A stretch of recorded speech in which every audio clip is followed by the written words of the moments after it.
다음으로 이준석 위원님 질의해 주십시오. 안 준다고 했습니다. 제가 분명히 최영두 간사를 마지막으로 하고 이준석 위원님이 너무 오래 기다리셨다고까지 말씀드렸습니다. 이준석 위원님 질의하십시오. 예, 후보자님, 그 정책 질의할 건데요. 오늘 OTT 관련해 가지고 후보자님도 몇 번 말씀하셨고 우리 의원님들도 질의를 많이 하시는 걸로 봐서 이게 중요해지는 건 맞는 것 같습니다. 큰 틀에서 OTT와 레거시 방송 간의 규제 수준을 맞춰야 한다는 방향성에 동의하십니까? 동의합니다. 그렇다면 그 방향성은 두 가지가 있을 겁니다. 지금 지상파나 아니면 레거시 미디어에 가해지는 규제를 없애는 방향과 OTT의 규제를 부과하는 방식이 있을 겁니다. 어떤 방향을 선호하십니까? 참 중요한 문제를 제기를 해주셔서 우선 이 위원님께 감사를 드리고요. 아까도 그 이야기가 지적이 나왔지만 OTT 때문에 국내 BOD 매출이 거의 20% 정도 감소를 했습니다. 그리고 최근에는 보면 OTT의 경우도 이전에는 넷플릭스 같은 경우에 광고를 붙이지 않았는데 예. 지금은 광고를 붙이면서 요금은 내리는 인하를 해주는 그런 제도도 만들었습니다. 그래서 말씀하신 대로 국내 그 광고 시장 규모는 상당히 많이 줄어들었는데 오히려 뭐 내용은 큰 틀에서 아까 말했듯이 어디에 맞출 것이냐, 규제가 OTT 쪽이 늘어야 되는 겁니까, 아니면 레거시가 줄어야 되는 겁니까? 그거 혹시 그 밸런스를 잘 맞춰야 될 것 너무 같습니다. 모호한 답변이 제가 같아서 그런데. 어느 쪽으로 이야기를 하든 예. 간에 영향력이 예, 커질 제가 수 있기 구체적으로 때문에 들어가겠습니다. 그러면 네. 들어가서 지금 저는 지상파나 아니면 레거시 미디어에 가해지는 규제가 너무 많다라고 좀 판단합니다. 본인은. 그래서 현재 혹시 후보자께서는 방송 광고 심의에 관한 규정에서 대충 어떤 품목들에 대해서 광고를 규제하고 있는지 알고 계십니까? 예를 들면 뭐 밤 10시 이후에 예. 지상파에서는 주류광 맞습니다. 밤 10시 이전에는 할 수 없다든가 그런 류의 그리고 병원 광고나 이런 것들이 허용되지 않습니다. 예, 그러면 지금 그 규정에 보면요, 조제 분유와 조제 우유를 광고할 수 없게 되어 있는데 이건 왜 그런지 아십니까? 이건 이제 출산율하고 출산율 내지는 모유 수유 때문에 그런 걸로 제가 파악을 하고 맞습니다. 있는데요. 모유 수유를 촉진시키기 위한 방안으로 분유와 우유 광고를 지금 하지 못하고 있는데요. 이런 부분은 지금 시대착오적이 아닐까요? 저도 위원님 말씀에 공감을 하고 있습니다만 상당히 또 어려운 부분이 있습니다. 예. 공감하는데 어려운 부분은 뭡니까? 공감을 하지만 제가 개인적으로 공감을 해도 예, 오늘은 정책 질의는요, 네. 소신을 밝히시고 뭐 네. 그대로 하라고 강제하는 게 아닙니다. 다만 예. 평소에 소신을 위원님. 밝혀주시면 감사하겠습니다. 위원님 말씀에 공감합니다. 예. 그리고 지금 보면 알코올 성분 17도 이상의 주류는 시간을 불문하고 원천적으로 금지되어 있습니다. 그래서 17도 이하로 맞추기 위해서 국내 소주의 알코올 도수가 16.5도로 낮춰지는 기현상이 나타나고 있습니다. 그렇다면 이런 조항도 시대착오적 아닙니까? 공감합니다. 예. 저는 사실 그리고 보면은 혼인 매개 이성 교제 소개업은 안 된다 돼 있는데 국내 결혼 중개업도 된다고 돼 있습니다. 국제 결혼 중개업은 안 됩니다. 이것도 시대착오적 아닙니까? 공감합니다. 예, 이런 부분을 좀 철폐하는 데 있어가지고 위원장께서 소신이 있으시다면은 이런 부분 진행해 주셨으면 하는 생각인 것이, 저희가 계속 오늘도 나오겠지만은 그 지상파 방송 같은 경우에는 광고 매출의 비중이 지속적으로 줄어들고 있습니다. 본인도 재직하셨던 MBC 같은 경우에도 상당 부분 광고 매출이 줄어서 프로그램 제작 등의 어려움을 겪고 있는데 이런 부분의 규제가 좀 줄어드는 게 중요하다 이렇게 생각합니다. 그리고 혹시 윤석열 대통령의 KBS 관련 3대 공약에 대해서 들어보셨습니까? 알고 있지 못합니다. 말씀해 주시면 듣겠습니다. 예, 제가 간단한 영상부를 한번 틀어보겠습니다. 맞아. 공영방송이 PPL 못한다고 우리도 싹 하지 말이 돼? 공영방송이야. 시청률 신경 쓰지 말고 국제 뉴스도 좀 해야지. KBS에 쌓인 수많은 유통자들도 크리에이터나 좀 웃기죠, 제가 나오니까. 의무적으로 만들고 국제 뉴스 메인 뉴스의 30% 이상 편성하고 영상 아카이브 국민에게 싹 오픈소스로 개방하고. 좋아 빠르게 가 부분을 왜 편집했는지 모르겠지만은 좋아 빠르게 가. 그렇습니다. 원래 윤석열 대통령께서 KBS에 대한 공약을 하신 것이 국제 뉴스 30% 이상 의무 편성한다. 그리고 아까 본 것처럼 뭐 사극을 의무 제작한다. 뭐 그리고 방송 아카이브를 오픈한다 이런 것인데요. 후보자께서는 국제 뉴스 하면 또 저는 전문성이 있다 봅니다. 국제 부장도 하셨고 특파원이나 아니면 해외 취재도 많이 하셨으니까요. 현재 한국 언론 같은 경우에는 특파원 및 통신원 파견 현황을 보면은 해외 언론에 비해 가지고 현저히 적습니다. 그 이유가 무엇이라고 생각하십니까? 결국은 예산 문제 때문이라고 알고 있습니다. 특히 KBS나 MBC나 SBS 같은 규모가 큰 지상파는 그래도 비교적 나은 편이지만 여타 종편이나 이런 언론사 방송사들에서는 예산 지원이 지상파에 비해서 레거시 다 같은 저는 레거시 국제 미디어입니다만, 뉴스를 네. 편성하고 국민들에게 이걸 단순히 해외 통신사에 받아 쓰는 것이 아니라 우리 언론인들이 현장 취재하는 것이 국민의 알 권리 굉장히 중요한 문제이고 국민들 시각을 넓히는 데 큰 도움이 된다 보시는데 이것을 어떻게 진행할 수 있을지 혹시 보관이 있으십니까? 경험이 많으시니까. 제가 만약에 방송사 사장으로 있다면 네.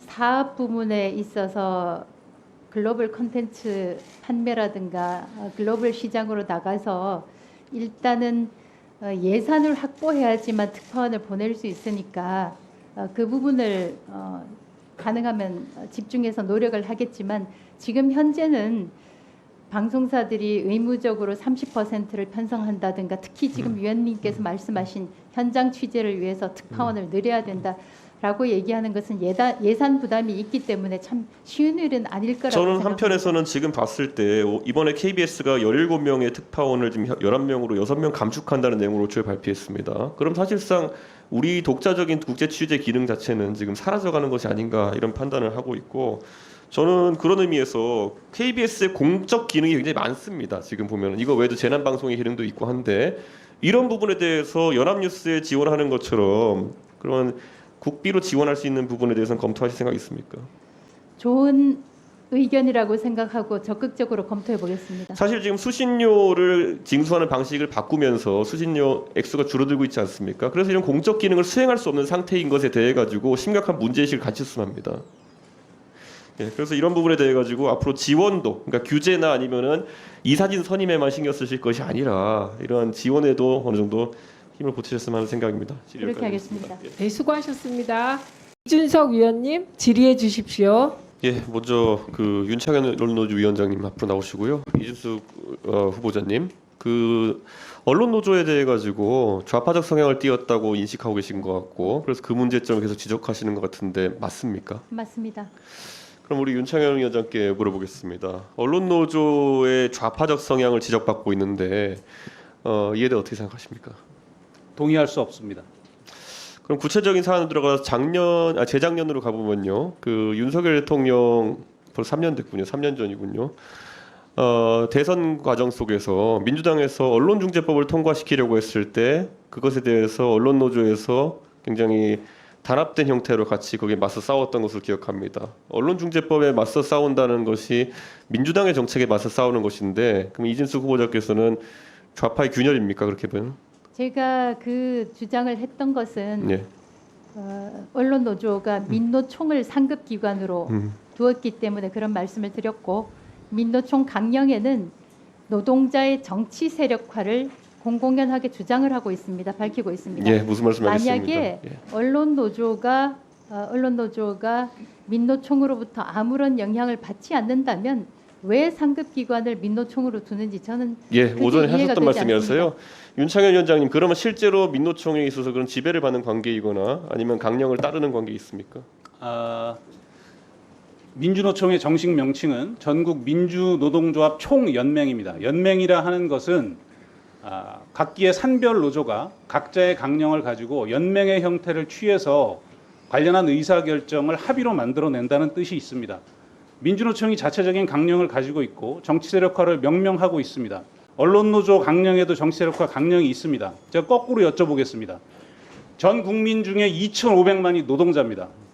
그러면 소위 이 정치행위를 하는 의회 구성에 있어서 판검사님들, 재벌급 대기업의 임원님들이 의회 구성을 독점해야 합니까?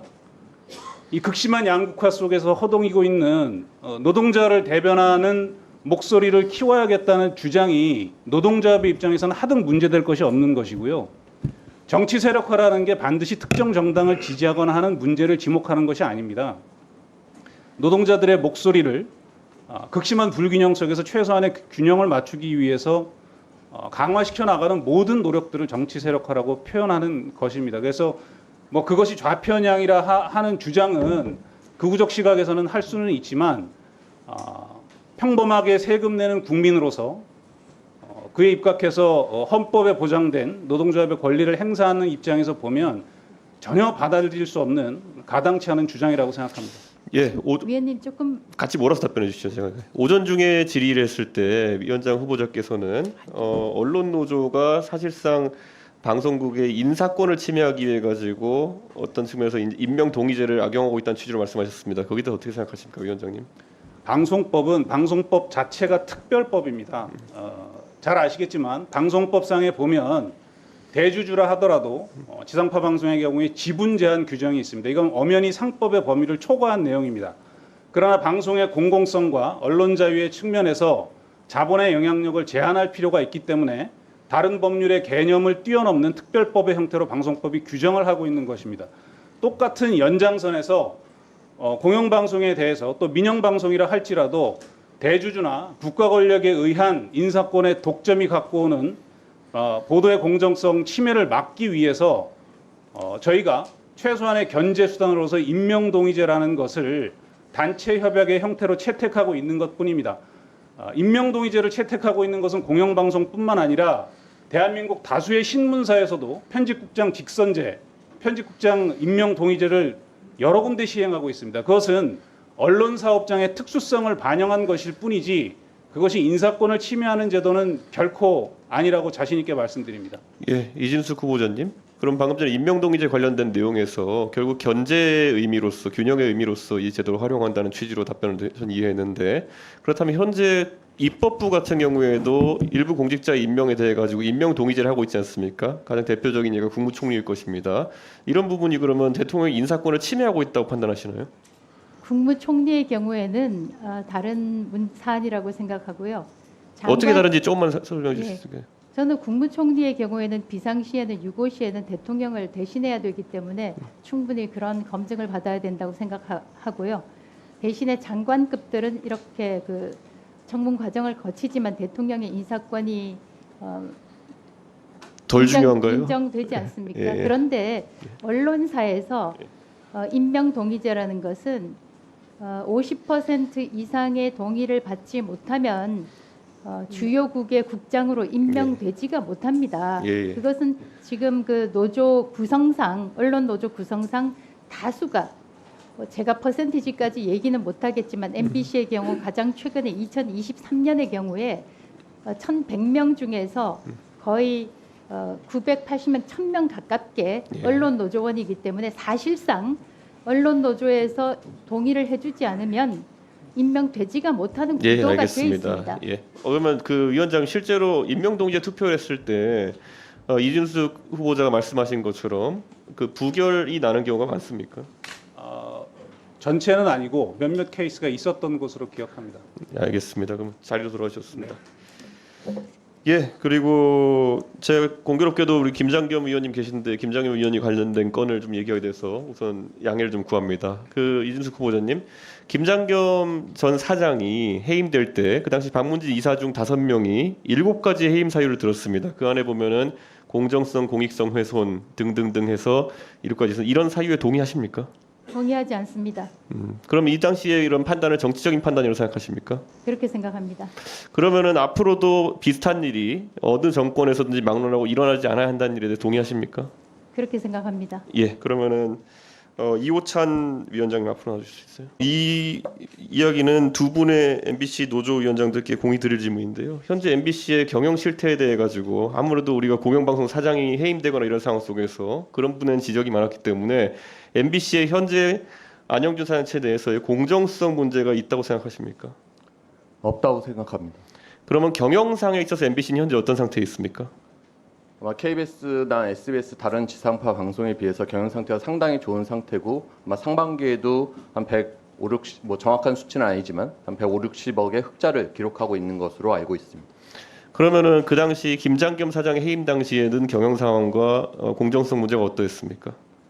김장겸 사장 시절부터가 아니라 저희 앉아 계신 김재철 사장, 안광한 사장, 김장겸 사장까지 해서 이명박 박근혜 정권에서 MBC의 공정성은 철저히 무너졌고 MBC를 청와대 방송으로 전락시켰고 모든 수치, MBC에 대한 신뢰도, 뭐 시청률 포함해서 모든 수치가 상당히 떨어졌을 것이고 지금의 MBC를 비교해 보면 모든 조사에서 MBC의 공정성, MBC의 신뢰도가 상당히 높은 상황입니다. 이런 상황에서 지금의 현 사장의 해임 사유는 존재하지 않는다라고 생각합니다. 예, 감사합니다. 오정환 위원장 앞으로 와주십시오. 동일한 질문을 드리겠습니다. 현재 안영준 사장 체제에서의 MBC의 경영 상태와 그리고 공정성에 대한 부분에 대한 MBC 노조 입장을 부탁드립니다. 예. 작년 2월에 MBC 사장이 지원했던 3명의 후보자가 그 시민들을 모아놓고 자기 이제 정견을 발표한 적이 있습니다. 그 중에 이 자리에 앉아 계신 박성재 사장을 제외한 나머지 2분이 우리 뉴스에 문제가 있다고 얘기를 했어요. 그 2분 다 언론노조원들이거든요.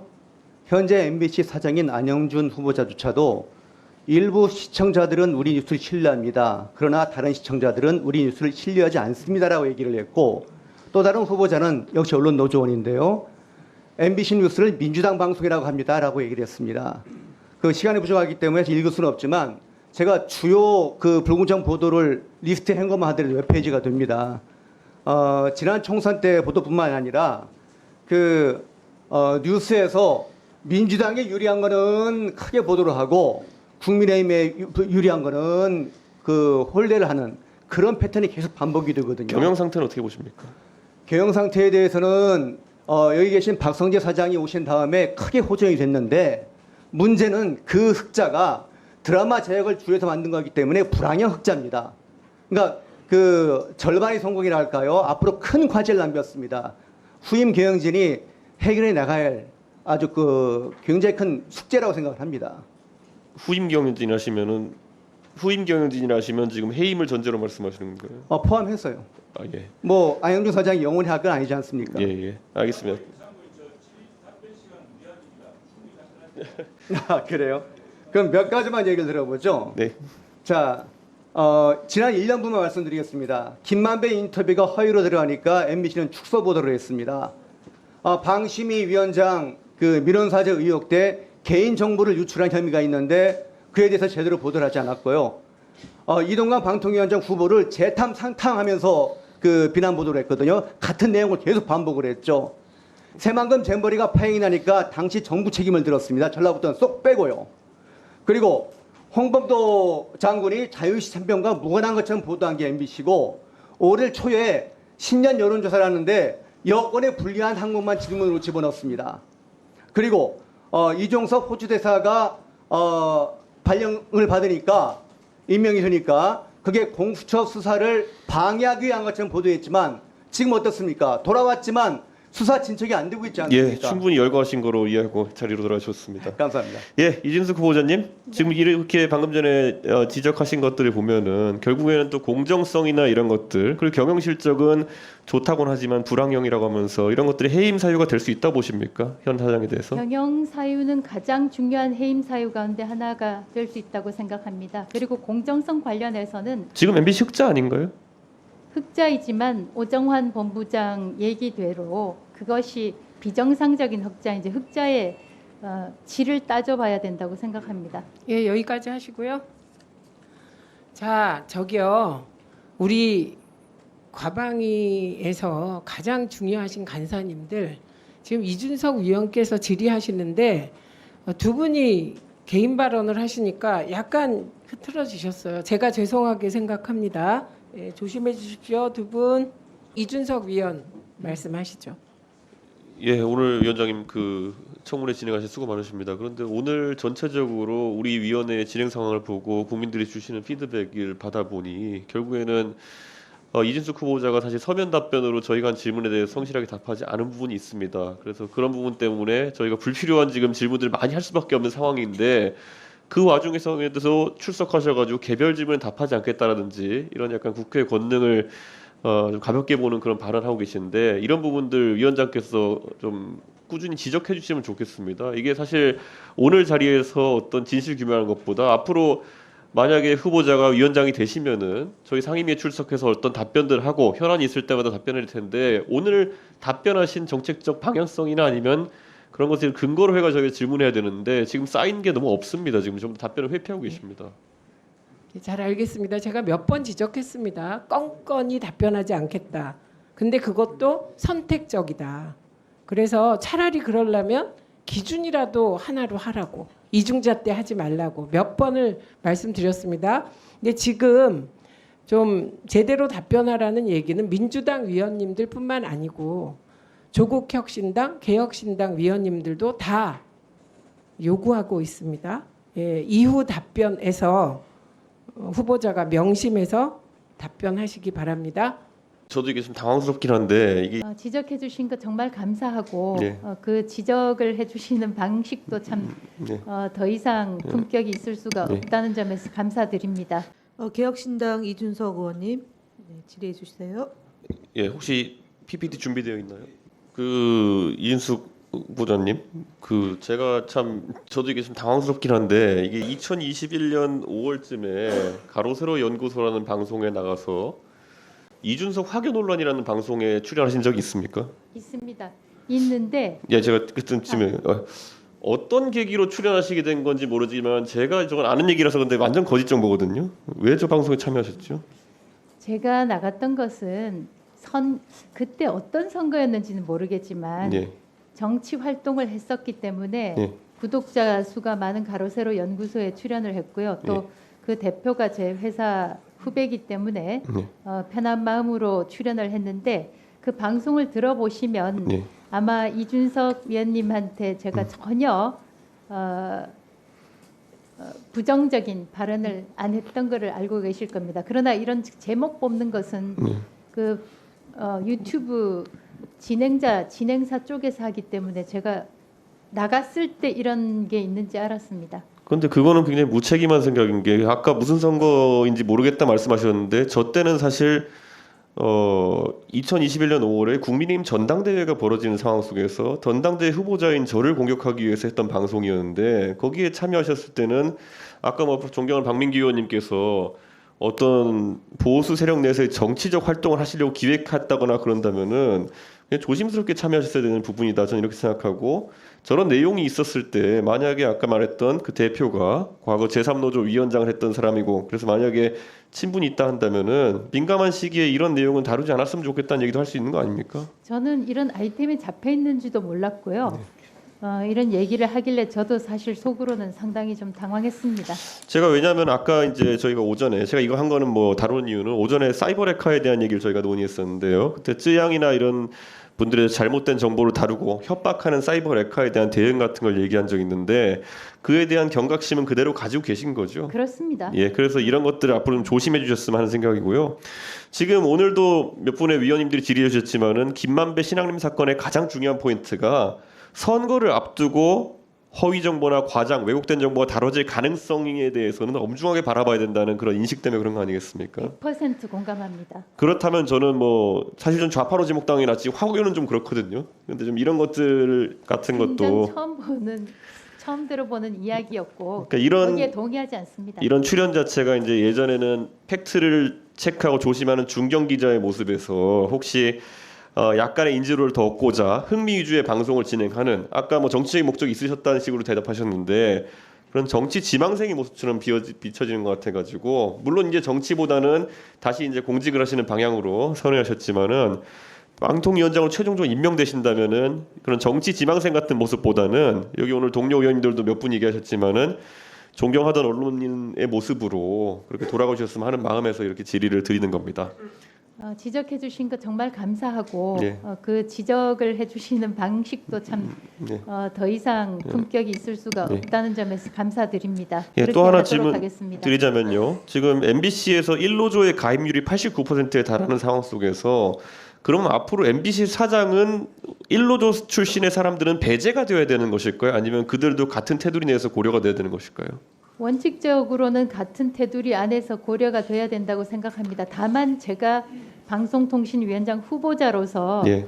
어떤 뭐 배제돼야 된다 만다 이렇게 의사 표현하는 것은 적절치 않다고 왜냐하면 생각합니다. 위원장이 방금 전에 말씀하신 대로라면은 적어도 MBC는 지금 역대 사장들이 MBC 출신들이 하는 상황이 계속되고 있습니다. 다른 KBS나 이런 곳을 보면은 BKBS 출신들이 내려꽂히는 상황들이 종종 있었습니다. 정권을 가리지 않고. 그렇다면 MBC에서도 이번에 만약 지금까지 전통이 유지된다면은 89%가 언론노조 가입했으면은 이번에도 89%의 확률로 그러면은 언론노조 출신들이 사장이 될 수 있지 않습니까? 그것에 대해서는 문제라 생각하십니까? 아니면은 그건 자연적인 비율이니까 그럴 수 있다 보십니까? 만약에 선거를 한다면 그 확률은 높겠지만 네. 이것은 선거에 의해서 선출되는 사장이 아니니까 제가 그 원칙만 말씀드리고 적법한 절차에 따라서 선임이 될 걸로 믿고 있습니다. 1노조와 3노조의 구성원들 사이의 실력의 차이나 이런 것들을 구분하는 게 아니지 않습니까? 그렇습니다. 그렇다면은 저는 매우 높은 확률로 그냥 공정하게 선발한다고 했을 때는 89% 가까운 확률로 1노조에 가담했거나 아니면 성향이 비슷한 분들이 될 가능성이 높다 보는데 인위적으로 그것을 뭐 저지하거나 방해할 수는 없다는 말씀이신가요? 맞는 말씀입니다. 왜냐하면 이런 말씀 드리는 게 과거에 다음 질문하겠습니다. 네, 추가 질의해 주시고요. 이준석 위원님 안 하십니까? 하실 거죠. 예, 이준석 위원님 질의해 주십시오.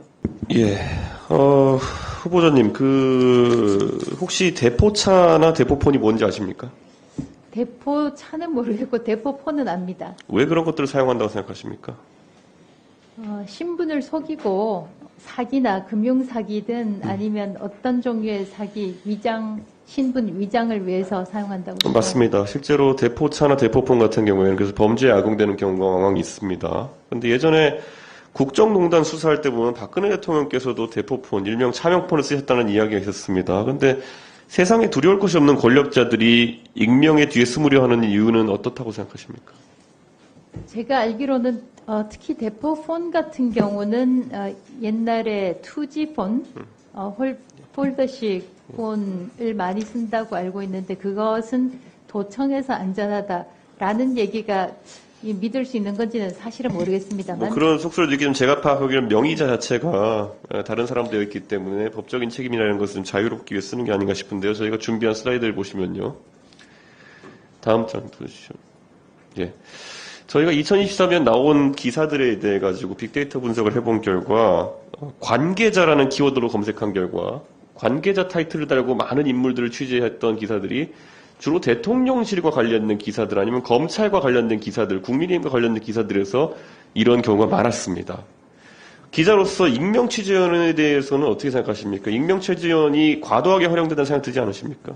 지금 이 동그라미를 보니까 예. 익명 취재원이 과도하다라는 생각이 들고요. 기자로서는 원칙적으로 익명의 소식통은 쓰지 않는 것이 바람직하고 예.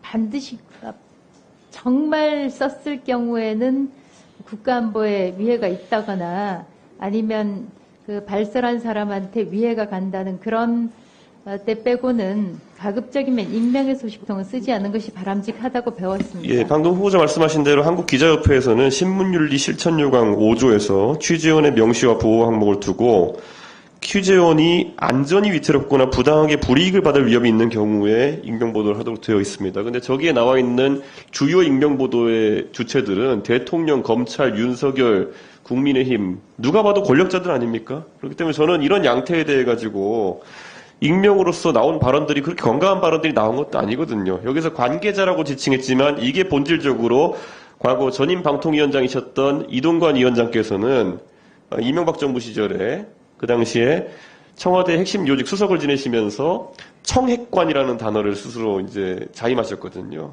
청와대 핵심 관계자로 시작해서 그 핵관이라는 용어가 등장하기 시작해서 보시는 것처럼 검찰 측 핵심 관계자, 윤핵관 이런 단어들이 나오면서 언론 환경이 완전히 제 생각에는 자극적인 발언들로 도배되는 결과를 낳게 되었다 보는데 이런 부분이 BBC와 KBS를 비교하면 명확하게 나옵니다. BBC 같은 경우에는 익명 취재원을 한 연구에 따르면은 사용한 비율이 13.2% 정도에 그쳤고 KBS 같은 경우에는 30%가량의 익명 취재원을 메인 뉴스에 사용한 그런 연구 결과가 있습니다. 그리고 특히 KBS 같은 경우에는 정부 인사와 공무원, 기업인 등의 익명 처리 비중이 높았고 BBC는 미성년자 또는 범죄 관련 보도에서 인용되는 범죄 관계자들 익명 보도한 사례가 많았습니다. 이런 관행 어떻게 개선할 수 있을까요? 참 고민입니다. 의원님만큼 저도 고민스러운 상황인데 우선은 시작은 언론사, 방송사 자체 내에서 시작을 해야 된다고 생각을 하고요. 의원님께서 연구하신 게 있으면 좀 가르쳐 주시면 저는 진행하도록 그러니까 하겠습니다. 지금 우리가 개별 언론에 대해서 심의를 하고 이럴 때 보면은 개별 기사에 대해 가지고 이런 것들 심의해서 언론사를 타박하고 기자들을 타박하고 하는 경우는 봤어도 이런 전반적인 경향에 대해 가지고는 오히려 방통위가 조금 더 관심을 가지고 이런 그 취재 윤리나 이런 거 지켜지는지 꾸준히 관리할 필요가 있다고 생각하는데 동의하십니까? 그렇게 하겠습니다. 예, 실제로 저는 이런 부분에 대해 가지고 사실 정치 갈등이라든지 사회 갈등의 많은 부분이 이런 대포차와 대포폰 같은 책임을 담보하지 않는 익명 보도에 따라서 진행된다고 생각하기 때문에 저는 앞으로 위원장이 만약 되신다면은 이런 부분 강하게 다뤄주시길 부탁드리겠습니다. 그렇게 알겠습니다. 하겠습니다. 이준석 위원님 질의해 주십시오. 예, 개혁신당 화성을 이준석입니다. 후보자님, 혹시 헌법 18조가 어떤 내용인지 대충 알고 계십니까? 말씀해 주십시오. 예, 모든 국민은 통신의 비밀을 침해받지 아니한다에 대한 부분입니다. 그런데 사실 저는 이거를 오늘 꺼내들 때 사실 정책 질의를 하려고 이제 말씀드린 건데 방금 전에 이용기 의원님께서 지적하신 그런 부분, 트로이 컷이라고 했던 부분 같은 경우에 상당히 문제의식을 가져야 될 부분인 것 같고요. 거기에 더해서 오늘 언론에서 제기하고 또 우리 위원회에서 제기된 그런 위키트리와의 계약이나 이런 부분을 조금 더 성실하게 해명해야 될 의무가 있다 이렇게 생각하는 것이 최근에 이런 여론 조작 행위에 대해 가지고 정치권의 경각심이 높습니다. 그리고 국민들의 인지도 높은 상황 속에서 이 부분에 대한 해명을 좀 더 성실하게 하시길 우선 부탁드립니다. 우선 HTTPS 검열에 대해서 혹시 알고 계십니까? 말씀 좀 부탁드립니다. 예, 인터넷 사이트 접속할 때 원래 HTTPS 주소로 들어가는 것들은 전부 다 보안 통신으로 연결이 되기 때문에 중간에 누군가 가로채서 정보를 볼 수 없도록 되어 있습니다. 근데 최근 대한민국에서는 2019년에 HTTPS 차단 정책을 통해 가지고 선제적으로 음란물 도박 사이트 등에 대한 접근을 차단하고 있습니다. 이게 그러니까 사실상의 전수조사를 하고 있는 겁니다. 누군가가 인터넷 접속했을 때 HTTPS 주소로 접근했을 때 행선지가 어딘지를 서버에서 중간에 가로채서 만약에 그것이 국가가 지정한 불온한 사이트면은 아예 들어가는 걸 차단한다는 것인데요. 이것 자체가 아까 말씀드렸던 헌법 18조에 상당히 충돌하는 부분입니다. 통신의 비밀을 보호받아야 되는데 내가 어느 사이트 접근하는지를 국가가 전수조사해서 판단해서 제가 못 들어가게 한다는 거 아니겠습니까? 이런 부분을 철폐하자는 주장이 일각에 있는데 어떻게 생각하십니까? 저도 의원님 의견에 공감을 하고요. 기본적으로 헌법이 부여하는 개인의 자유와 관련해서 기본적으로는 모든 국민이 통신의 자유를 가질 권리가 있다고 생각을 합니다. 다만 최근에 N번방의 비밀 사건도 있었고 최근에 있었던 사이버 레커 사건도 있었기 때문에 이런 부분이 두 개의 가치가 충돌하는 게 아닌가 싶습니다. 예, 제가 임명이 된다면 지금 말씀하신 부분에 대해서 어떻게 하면 개인의 권리를 최대한 보호를 할 수 있을지에 대해서 예. 찾아보겠습니다. 후보자님, 이게 사실 두 가치의 충돌이라고 하기에는 우리 산업에도 막대한 지장을 주고 있습니다. 그래서 지금 보면은 전기통신사업법의 22조의 5를 보면요. 통신사업자에게 불법 촬영물 등의 유통 방지 의무를 부과하고 있습니다. 그래서 지금 카카오톡이라든지 아니면 커뮤니티 사이트들 같은 경우에는 이미지 검열 서버를 자체적으로 마련해야 됩니다. 그래서 이용자가 전송하는 이미지들을 이것도 마찬가지로 통신 비밀을 침해하는 겁니다.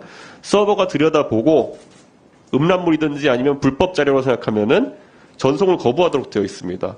근데 이게 뭐겠습니까? 서버가 들여다본다는 건 전수조사입니다. 내가 내 사랑하는 사람과 어떤 사진을 전송하든지 어떤 사적인 통신 같은 것들도 다 서버가 들여다볼 수 있도록 하는 그런 상황인데 사실 이게 아무리 범죄 예방이라 하더라도 이런 식이면요. 음주단속을 전수조사하는 거랑 똑같은 거예요. 그런데 이런 식의 규제 위주의 통신 정책 때문에 지금 대한민국 산업 자체가 위축되고 있습니다. 과거에 혹시 후보자께서는 대통령과 검사 출신인 권성동 원내대표가 소위 체리 따봉 문자라고 하는 것을 주고받은 걸 보신 적 있습니까? 봤습니다. 이 두 분의 여당 핵심 관계자들이 하필이면 왜 국산 메신저가 아닌 텔레그램을 통해 가지고 이런 내용을 주고받았는지 혹시 고민해 본 적 있으십니까? 후보자께서는 두 메신저 다 쓰십니까? 예, 쓰는데 의원님 말씀하신 대로 국내 메신저들은 지금 말씀하신 대로 이것이 서버에 남아서 흔적이 남아서 비밀이 주고받은 통신 비밀이 유출될 수 있지 않을까라는 그 우려에서 이 독일 텔레그램을 많이 사용하는 걸로 그렇게 알고 있습니다. 아니 감히 누가 대통령과 원내대표의 통신을 감청할 것을 우려해가지고 대단한 내용도 아닌 게 사실 확인돼가지고 이준석 뒷담화하는 내용이었는데 이런 걸 텔레그램을 주고받지 않습니까? 이런 상황 속에서 어떤 국민들이 우리 국내 기업들의 메신저들의 통신 보안을 안심하고 이용할 수 있겠습니까? 저는 그렇기 때문에 이 규제가 사실 저는 아까 음란물을 유포를 막는다든지 아까 N번방이라는 것도 텔레그램 통해서 유포된 겁니다. 결국 텔레그램 사업자에게는 전혀 적용되지 않는 검열들이 국내 사업자들에게만 의무로 부과되어가지고 우리 소비자들의 통신 시장에 대한 신뢰만 떨어뜨리고 있습니다. 이 부분 적극 시정할 의사가 있습니까? 적극 시정할 의사 있고 좋은 말씀 주셔서 감사합니다. 그리고 제가 어제 서면 답변이 좀 부실하다는 지적을 드린 바가 있는데요. 이준석 후보자의 방송 언론 관련 이력 중에 가장 돋보이는 건 저는 지역 MBC 사장을 지낸 것이라 생각하는데요. 지역 MBC 사장으로서 경영 실적에 대해서는 몇 번 저희 위원회에 말씀하셔가지고 1위 했다, 2위 했다 이런 거 말씀하셨는데요. 그건 아마 수치적인 걸 얘기한 것일 테고요. 방통위가 혹시 지역방송 발전 지원 특별법에 따라 가지고 지역방송 발전 지원 계획을 수립해야 된다는 것 혹시 알고 계십니까? 예, 알고 있고 지금도 금액은 45억 원 안팎으로 지원을 하는 걸로 알고 있는데 제가 지역사 사장으로 있었기 때문에 그러한 금액이 턱없이 부족하다고 느끼고 있습니다. 그런데 실제로 윤석열 정부 들어서서 2022년부터 2023년까지 그 전 문재인 정부에 비해 가지고 지역방송발전위원회가 회의를 갖는 횟수라든지 아니면 실제로 업무 논의하는 횟수가 확연히 줄었습니다. 그래서 지난 3년간 10차례 개최해서 20개의 안건밖에 심의하지 않았는데 그것은 그 전에 비해서 2분의 1 토막, 3분의 1 토막 난 수치거든요. 저는 지역 MBC 사장 출신으로서 사실 예산도 아까 45억 정도 얘기하셨는데요. 이 예산이 정체되어 있습니다. 혹시 방통위원장이 되시면은 이런 예산을 어떻게 증액하실 생각이 있으십니까? 우리나라의 모든 것이 서울 수도권 중심으로 이루어지고 있고 지역의 여론이라든가 지역의 소식들이 많이 죽고 있는 게 사실입니다. 제가 위원장으로 임명이 된다면 소신을 갖고 어떻게 지역 방송, 지역 언론을 지원할 수 있는 방안이 있는지 적극적으로 살펴보겠습니다. 예, 사실 뭐 지역 MBC 중에 보면 경남 같은 경우에는 어른 김장하 같은 다큐멘터리 영화라든지 이런 것이 백상예술대상 상까지 받을 정도로 좋은 콘텐츠들이 있는데 이런 것들을 방송통신위원회에서 진흥하는 것에 규제만 아니라 그리고 이사진 선임하는 것뿐만 아니라 진흥까지 좀 책임졌으면 하는 생각입니다. 그리고 앞으로 윤석열 정부에서 만약 일하시게 되신다면은 제가 아는 한에서는 대통령께서 정책에 대한 입장이 자주 변하시는 부분이 좀 있습니다. 그래서 이 부분에 대해서 한번 질문드리고 싶은데요. 윤석열 정부의 110대 국정과제 중 하나가 남북 간 언론 교류입니다. 이것에 대해 가지고 후보자가 혹시 가진 생각이 있으십니까? 대통령께서 남북 언론 교류를 내세우셨다면 저희도 원칙적인 입장에서 그 철학을 이행하는 게 마땅하다고 생각합니다. 그래서 2022년 10월에 통일부에서 위성이 아닌 일반 수신기를 이용해가지고 북한 방송 조선중앙TV를 대한민국에 개방하겠다라고 발표했습니다. 이진숙 후보자께서는 조선중앙TV를 대한민국에 개방하는 것을 찬성하십니까? 반대하십니까? 전 좀 검토를 해봐야 되겠습니다. 그 답변을 드리기 위해서.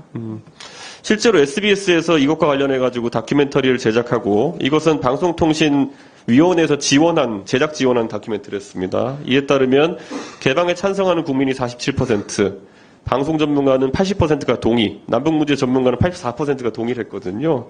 그런데 문제는 이제 이런 부분에 대해 가지고 2022년에 추진하다가 또 2023년에는 국민 정서 고려하여 신중한 접근을 필요로 한다. 이랬는데 사실 아까 봤던 것처럼 국민 정서상으로는 큰 문제가 없거든요. 이 부분에 대해 가지고 방통위가 혹시 방통위원장이 되시면은 다시 한번 추진을 해보실 생각이 있으십니까? 적극적으로 검토해 보겠습니다. 예, 사실 이 부분이 그 후보자께서는 본인이 우파적 성향을 갖고 있다고 생각하십니까? 좌파적 성향을 갖고 계시다고 생각하십니까?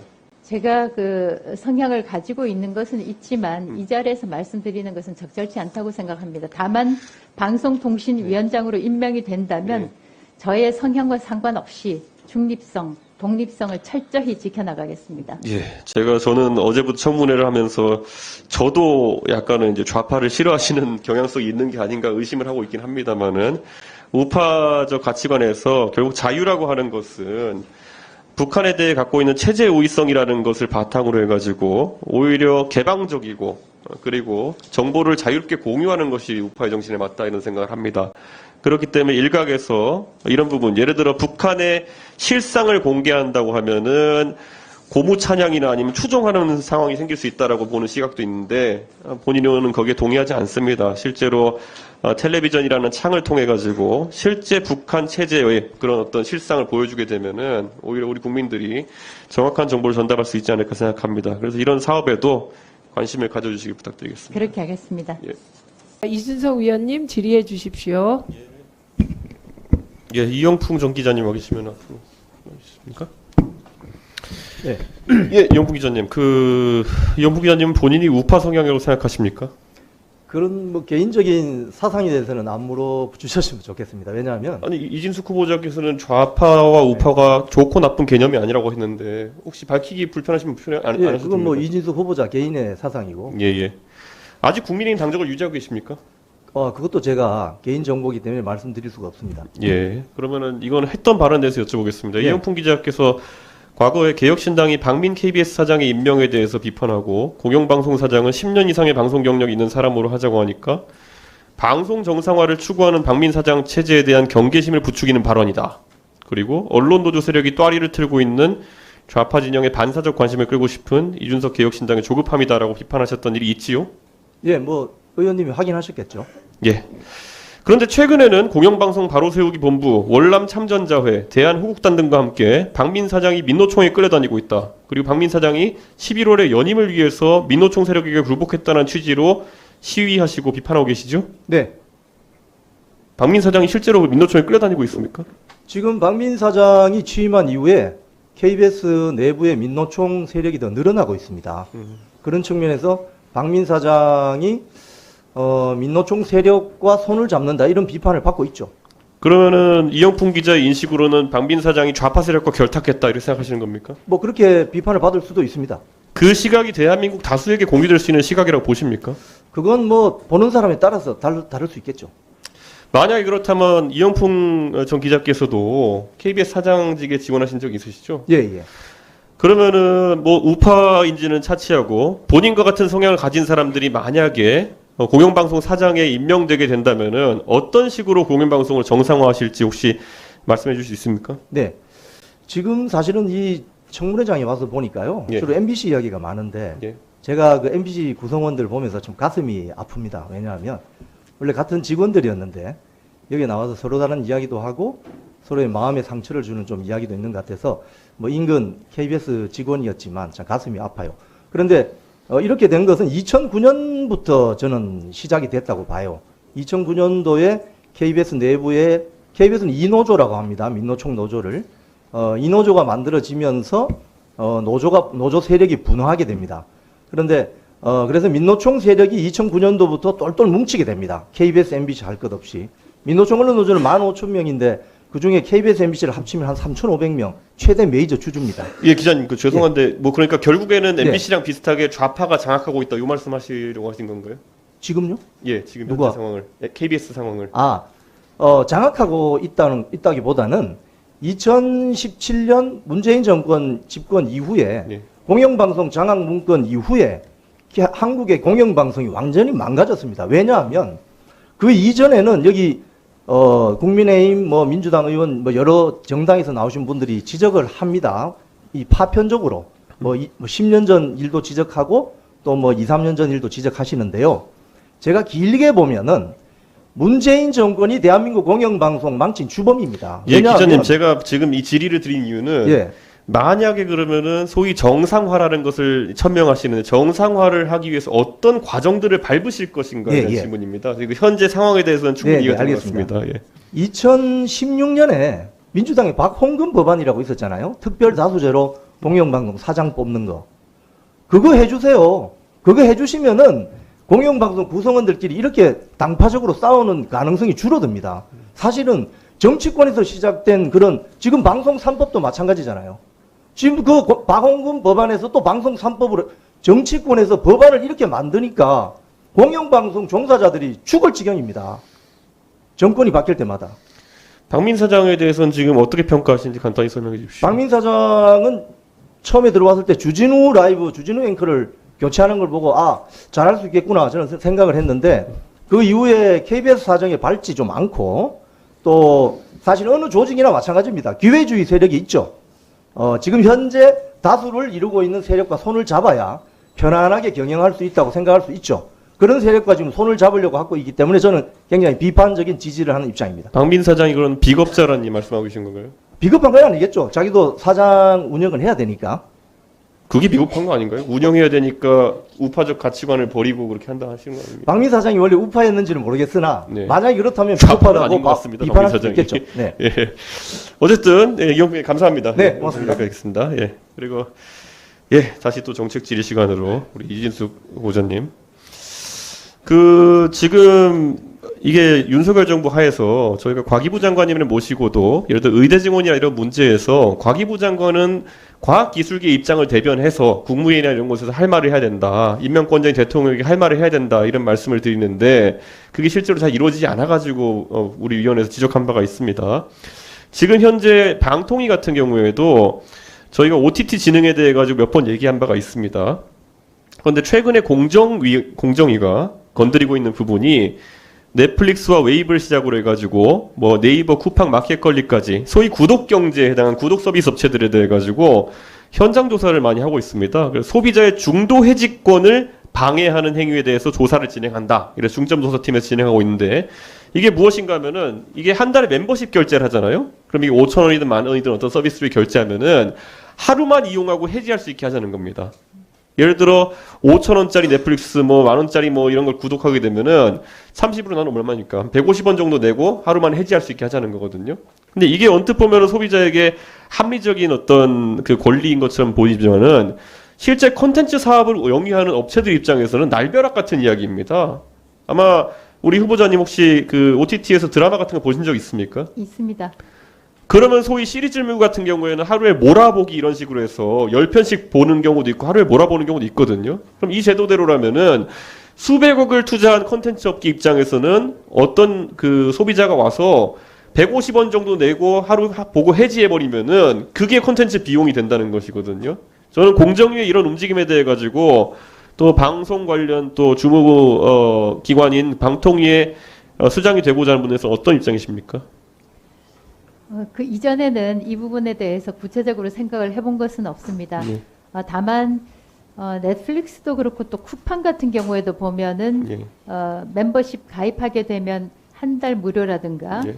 최근에는 보면 킨들 같은 경우도 마찬가지고 네. 회원 멤버십을 가입하게 되면 한 달 무료 이런 서비스도 있지 않습니까? 네. 아마 그런 서비스가 있는 건 알고 있는데 한 달 하루만- 무료보다 예. 이거는 하루 쓰고 예. 해지해버리는 것을 하루만 공정위가 보고, 권장해 예. 주겠다는 겁니다. 그러니까 흔히 보면 VOD가 예. 한 건 보는 경우는 종량제죠. 뭐 예, 예. 1,000원, 그러니까 하루 보는 거는 2,000원, 일주일 보는 예. 거는 뭐 4,000원 이런 식으로 하는 것도 있지 않습니까? 예. 구체적으로 이 의원님 제시하신 그 부분에 대해서는 생각하지 못했는데 실질적으로 예. 뭐 하우스 오브 칼스 같은 경우는 뭐 수십 편에 달하겠습니다만은 그런 것 같은 경우는 하루나 이틀에 몰아보고 소액만 결제하면 끝나겠다. 그렇게 되면 컨텐츠 제작사들한테는 엄청나게 큰 피해를 유발할 수 있겠구나. 이 문제가 그런 생각이 지금 듭니다. 예, 이 문제가 되는 이유가 20년 전에 제정된 방문 판매법이라는 걸 근거로 해가지고 이게 원래 헬스클럽이나 수영장 끊어가지고 하루 다니고 해지하면은 환불해줘라 이런 취지의 법안이고 뭐 신문 보다가 하루 보고 끊어라 이런 건데 사실 이대로 되면은 앞으로 사실 구독 경제라는 건 사라질 수밖에 없는 상황이거든요. 그러면 방송 콘텐츠 진흥을 해야 되는 방통위원장 입장에서 공정위와 이런 부분에 대해 가지고 다른 의견을 갖고 얘기하실 수 있겠습니까? 잘 살펴보겠습니다. 그런데 이 부분에서 약간 우려되는 것이 저희 의원실에서 과기부의 OTT 요금 인하 방안 주문건에 대해 가지고 대통령실에서 요청한 내용 이런 것들도 있고 방통위에 그런데 저희가 물어봤을 때는 OTT 요금 관련해서는 방통위 소관이 아니라는 답변을 이제 시장조사심의관 쪽에서 보내왔는데 사실 방통위가 OTT 요금을 다루는 것이 전 자연스럽다 보거든요. 그래서 앞으로 방통위 업무 분장에 이런 OTT 관련 정책을 전반을 놓고 고민해 줬으면 하는 부탁을 드리겠습니다. 바로 그런 이유 때문에 사실은 규제는 방통위가 하고 진흥은 또 과기부 내지는 문화관광부가 하기도 하는데 통합 미디어법이 필요하다는 그런 필요성이 제기가 되고 있는 것 같습니다. 예, 여기까지 하겠습니다. 예, 수고하셨습니다. 지금 말하신 정부 조직법 관계된 얘기는 이 역사가 기니까 함부로 말씀하시면 안 됩니다. 예. 이준석 위원 질의해 주십시오. 예, 이준석 후보자 이제 만약에 위원장이 되시면은 임명권을 행사해야 될 기관들에서 잘 알고 계십니까? 그럼 가장 예. 대표적으로 지금 최근에 논란이 되고 있는 것이 코바코 코바코. 예, 사장 임명에 대해서 지금 현재 3명으로 압축된 인사가 그 중에 유력하다고 알려진 인사가 윤석열 대통령의 대선 캠프 출신이다라고 알려져서 논란이 되고 있는데 민모 씨 말씀하시는. 예, 맞습니다. 민모 씨 말씀인데 이분 같은 경우에는 사실 정치적 편향성 때문에 논란이 있을 수밖에 없거든요. 그리고 아까 이용기 의원님께서 우려를 가지셨던 것처럼 광고를 하나의 어떤 통제 수단으로 활용할 가능성에 대해 가지고 이준석 후보자가 의심을 갖고 계십니다. 그래서 이런 부분에 대해서 어떻게 생각하시는지요? 제가 방송통신위원장에 임명이 되면 네. 편향성이 없도록 철저히 점검을 해서 문제가 없는 인물이 될 수 있도록 하겠습니다. 저희가 무슨 이 코바코 사장 임명에 대해서 청문회를 할 수 있는 것도 아니고 저희가 봤을 때는 이미 유튜브 운영이나 이런 과정 속에 상당한 편향성을 드러낸 인물이 만약에 지원했다. 근데 위원장께서 그러면은 저희 위원회가 신뢰할 만큼의 그런 판단 기준을 가질 수 있는지를 좀 의심하고 있는 거거든요. 특히 아까 다시 한번 거론하지만은 방송을 어쨌든 MBC나 이런 기관들 광고를 통제 도구로 사용하겠다는 취지로 들릴 수도 있는 말씀을 하셨기 때문에 이런 질문을 드리는 겁니다. 잘 살피도록 하겠습니다. 예, 사실 이 답변이 충분하다고 생각이 들지 않는 그런 상황이긴 한데, 자, 그러면은 여기서 한 가지 또 아까 이영풍 전 KBS 기자가 이야기하면서 사실 저는 약간 좀 듣기에 따라서는 놀라운, 그러니까 박민 사장이 좌파와 결탁했다라는 주장을 하셔가지고 놀랐는데, 이준석 후보자는 지금 KBS가 박민 사장 체제 하에서 좌파와 결탁했다고 보십니까? 아직까지 제가 그 질문에 답변을 드릴 만큼 사실 확인이 안 돼 있습니다. 죄송합니다. 그러니까 그런 정황이 알고 계신 건 없는 거죠? 좌파와 결탁했다. 제가 뭐 여러 가지 이야기를 듣고 있기는 합니다만 그런 부분에 대해서 제가 답변을 드릴 수 있을 만큼 충분한 정보를 가지고 있지 않습니다. 그래서 아까 이영풍 기자도 그렇고 후보자도 그렇고 결국엔 지금 언론 노조로 인한 그 편향성 자체가 문제라는 인식은 공유하시는 것 같은데 저는 아까 놀랐던 것이 이영풍 전 기자 같은 경우에는 이해되는 해법으로 특별다수제를 언급하셨어요. 그러면 후보자께서는 특별다수제에 대해서는 어떻게 생각하십니까? 저도 방안 가운데 하나일 수는 있다고 생각합니다. 제가 어디서 들었는지는 모르겠지만 최민희 위원장도 지난번에 그런 특별다수제를 지지한다는 말씀을 어디서 읽었는지 들었는지 제가 그 비슷한 이야기를 들은 것 같은데 만약에 아니면은 정정을 해주시면 감사하겠습니다. 그런데 특별다수제도 나름대로는 의미가 있다고 생각합니다.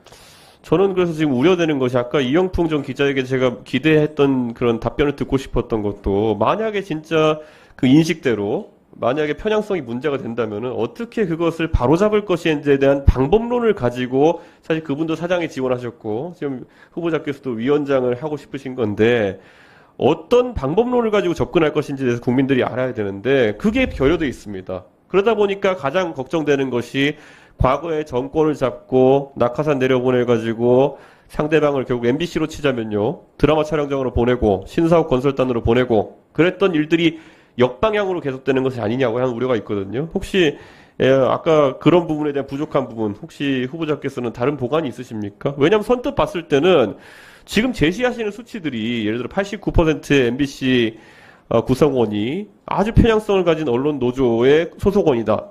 그러면은 손쓸 방법이 사실상 없는 거 아닌가요? 사실 많은 국민들이 이번 청문회를 지켜보시고 이 의원께서 지적하시는 대로 MBC라는 데가 이렇게 나누어져 있구나라는 심각한 상황에 대해서 많이 알게 되었다고 저한테도 이야기가 들어오고 있습니다. 네. 이 자리에서 제가 짧은 시간에 대안을 말씀드릴 수는 없겠지만 네. 가능하면 공영방송이 공영방송으로서의 역할과 위치를 되찾을 수 있도록 그 제가 처음부터 저희 위원회에서 제가 질의드렸던 것이 그렇다면은 89%가 언론 노조원이면은 언론 노조원을 배제하지 않고 만약에 선발하면 또다시 89%의 확률로 언론 노조원 출신이 사장이 되어야 되는 것이고 그 가능성을 배제하지 않겠다고 후보자께서 말씀하셨어요, 어제. 그러면은 이것도 마찬가지로 아무 대안 없이 그냥 똑같은 갈등을 양산하는 것이 아닌가라는 우려가 되고 있습니다. 수고하셨습니다. 보고 못 받으셨습니까? 모릅니다. 보고 못 받으셨습니까? 라고 물어봤어요. 보고를 못 받았다고 답변하면 직원들에 대해서 어떤 아니, 그 책임을 전가하기 때문에 저는 알고 있지 선입견 못합니다. 갖고 얘기하지 마세요. 선입견 갖고 얘기하지 마세요. 본인의 특기인데 선입견 갖지 마시고요. 제가 질문한 내용은 보고 받았냐? 그럼 보고 받았다? 아직 보고 받지 못했다. 이겁니다. 보고 받으셨습니까? 그 사안에 답변하지 않겠습니다. 예, 이게 바로 이진수 후보자의 죄송합니다. 이진수 후보자의 본 모습이에요. 예, 수고하셨습니다. 이준석 위원님 계신가요? 예, 질의해 주십시오. 예, 위원장이 아침에 지역구 일정 다녀오느라 늦었습니다. 죄송합니다. 예.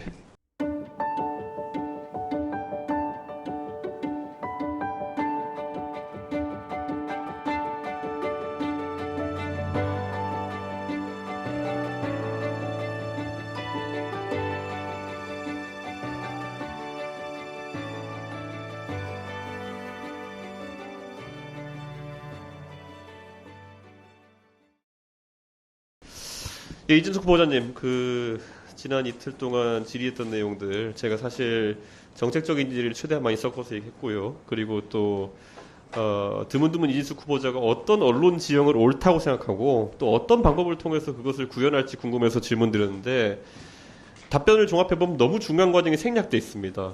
그래서 뭐 좌파 언론 노조에 장악되었다라는 인식, 그래서 그것을 어떤 식으로인지 좀 바꿔야겠다는 인식, 그런 것까지는 이해하겠는데 그 방법론이 보이지 않아서 사실 이랬을 때 인식만 있고 구체적 해법이 보이지 않는 경우에 역사적으로도 좀 과격한 비유일지 모르겠지만은 예를 들어 뭐 유태인들이 경제계를 장악하고 있다 아니면 조선인들이 뭐 문제를 일으켰다 뭐 이런 아주 간단한 세계관을 가지고 문제를 해결하러 들어가면은 아주 과격한 수단들이 동원되는 경우가 있습니다. 그리고 이게 실제 정권을 넘나들면서 언론에서 갈등이 많았던 이유인 것 같기도 한데요. 제가 어제 참고인 나오셨던 이영풍 기자가 박민 사장이 좌파와 결탁했다고 생각하신다는 부분을 제가 재차 질의드렸다는 것이 제가 어떤 식으로든지 그분들을 조롱하거나 이런 의도가 아니라 사실 우리 위원회에서 박민 사장의 취임과 그 다음에 행보들을 많이 비판했지만 만약에 그런 실제로 언론노조 구성원이나 이런 분들도 KBS의 구성원으로 받아들이고 보직을 준다든지 이런 식으로 운영해 왔다면은 오히려 좀 다르게 보이긴 할 것 같거든요. 그래서 저는 앞으로 이진숙 후보자도 지금 계속 강조하시는 위협, 리스크라는 거는 한 언론사의 89% 정도의 구성원 정도, 다른 언론사 한 60% 정도 구성원 정도가 특정한 문제가 있다고 판단하시는 노조의 구성원이라 했을 때 이걸 어떻게 바꾸실지가 아직까지 대안이 없어 보여요. 가가지고 이걸 나중에 일사천리로 어떻게 척결하겠다는 방식이 될지. 왜냐하면 어제 박민 사장이 좌파라는 말 자체가 굉장히 당황스러웠던 거는 이진숙 후보자와 견해를 비슷하게 할 수 있는 또는 비슷한 과정을 겪어오셨던 분들 입장에서는 이진숙 후보자에게 어떤 해결사가 되기를 바라는 그런 마음이 있을 수도 있거든요. 저는 방통위원장이 만약 되신다면은 그런 열망을 받아서 움직이실 건지 아니면 다른 구체적인 방법이 있으신지 궁금합니다. 제가 왜 어제 구체적으로 답변을 드리지 않았냐 하면 예. 사실 이 의원님께서 네. 제기하신 질문은 굉장히 중요한 사안이라고 생각합니다. 그리고 말씀하신 대로 A 공영방송사에는 노조원이 비계약직, 계약직까지 포함하면 숫자가 약간 달라질 수 있지만 어쨌든 압도적인 인원이 민노총 소속 언론인들 또는 직원들이기 때문에 사실은 금방 해결하기가 쉬운 문제는 아닙니다. 그러나 해결이라는 표현이 그러면은 그 비율을 바꾸시는 데 목적이 있는 겁니까? 아니 그런 뜻이 아니라 예. 제가 왜 구체적으로 말씀을 안 드렸냐면 방송통신위원장이 특정 언론사에 대해서 앞으로 어떻게 하겠다라고 얘기하는 것은 마땅치 않다고 생각합니다. 다만 그렇게 공영 언론사의 사장이 제대로 선임될 수 있도록 그 대주주인 방송문화진흥회 이사를 적임자를 선임하는 것이 저는 더 중요하다고 생각합니다. 왜냐하면 방송통신위원회에서 직접적으로 특정 언론사에 개입하는 것은 저는 부적절하다고 생각합니다. 아마 지금 이 중계를 보시는 국민들도 이사를 제대로 선임한다. 그럼 제대로는 무엇인가? 그럼 맞습니다. 지금의 이사진은 예. 제대로 안 되어 있다고 판단하시는 이유가 무엇인가? 사실 굉장히 곤란한 질문이실 건 알지만은 제 입장에 봤을 때는 그런 모호성이 오히려 나중에 어떤 일이 발생할지 모른다라는 인식을 국민들한테 심어주지 않을까 그런 생각입니다. 저희가 지금 군사작전하는 게 아닙니다. 그렇기 때문에 뭐 기도빈익을 지켜가지고 국민들 모르게 이것을 뭐 추진해야 될 일이 있는 것도 아니거든요. 후보자께서 나는 이걸 하려고 한다. 그리고 이 방법으로 좀 선명하게 설명해 주시면은 후보자가 왜 방통위원장을 하시려고 하는지를 국민들이 잘 알 것 같습니다. 그래서 그 부분은 거기까지 하고요.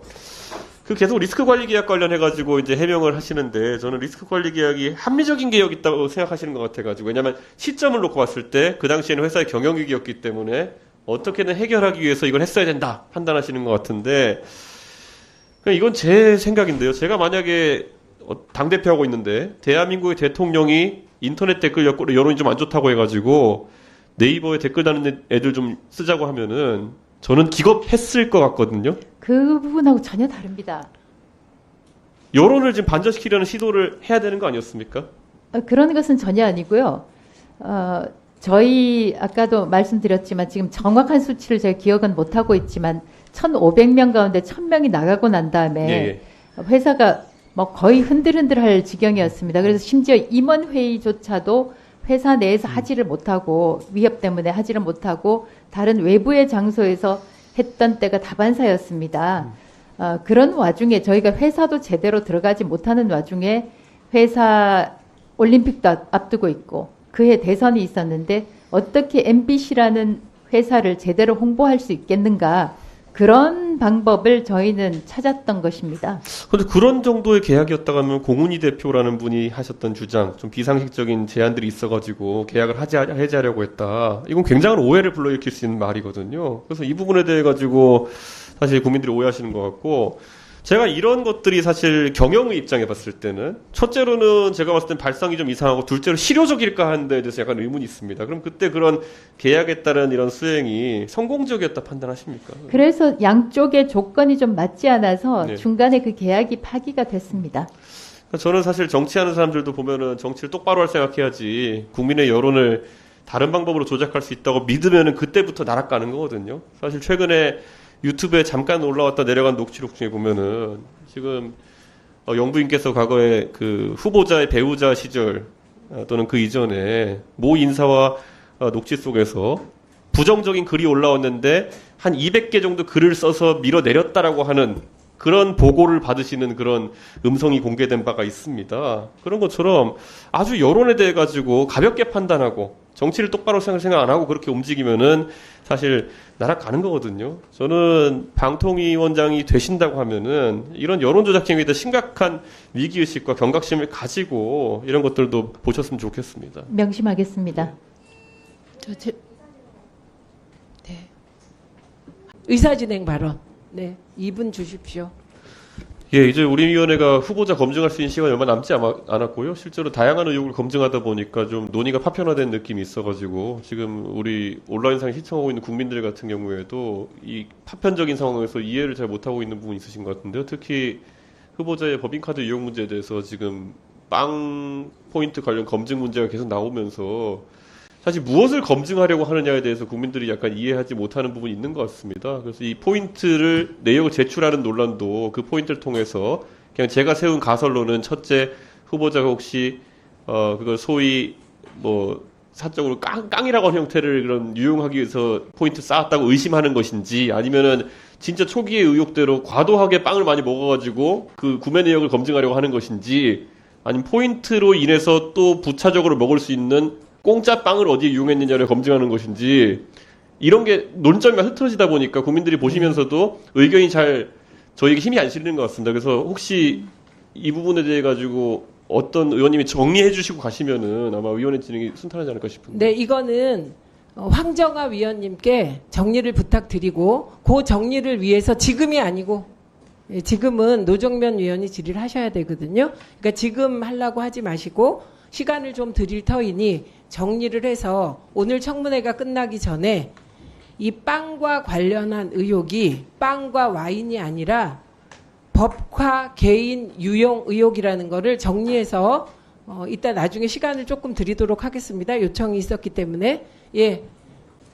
조금 전 이준석 위원께서 요청하셨고 대개 위원들 사이에 콘센서스가 이루어져서 지금 도대체 빵이 왜 문제인지, 예.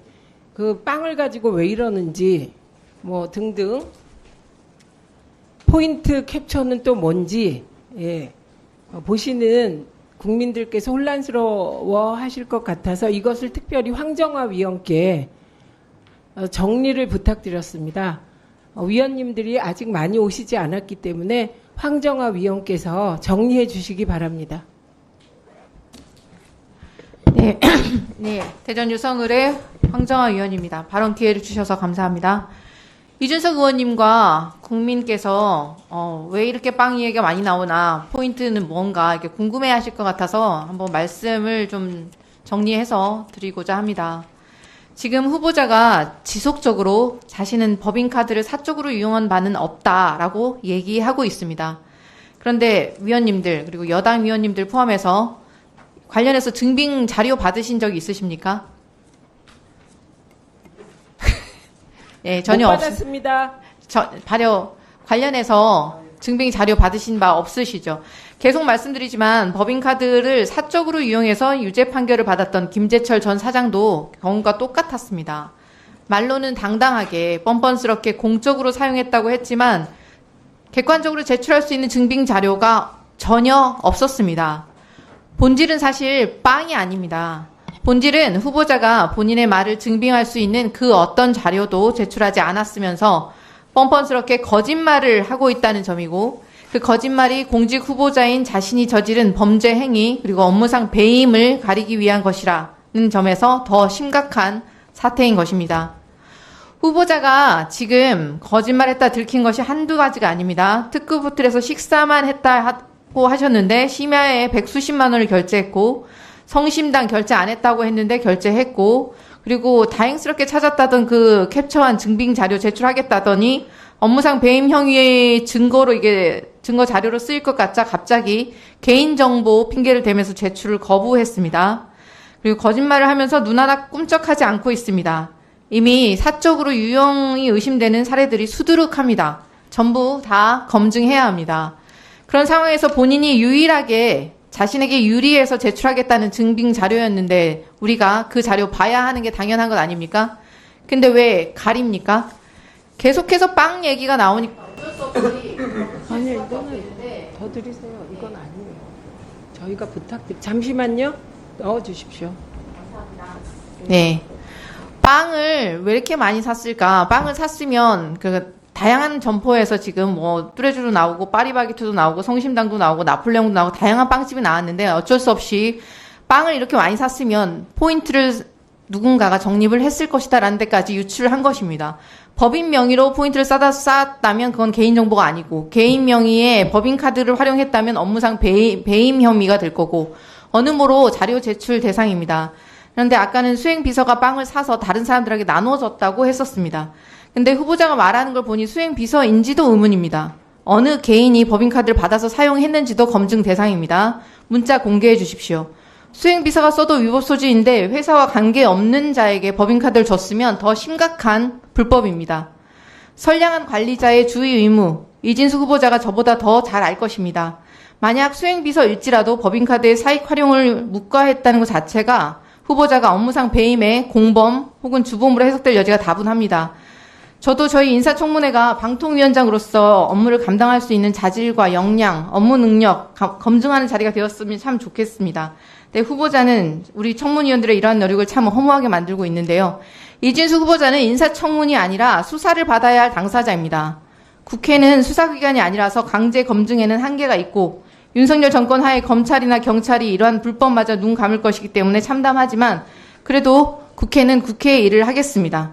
네, 이상입니다. 네.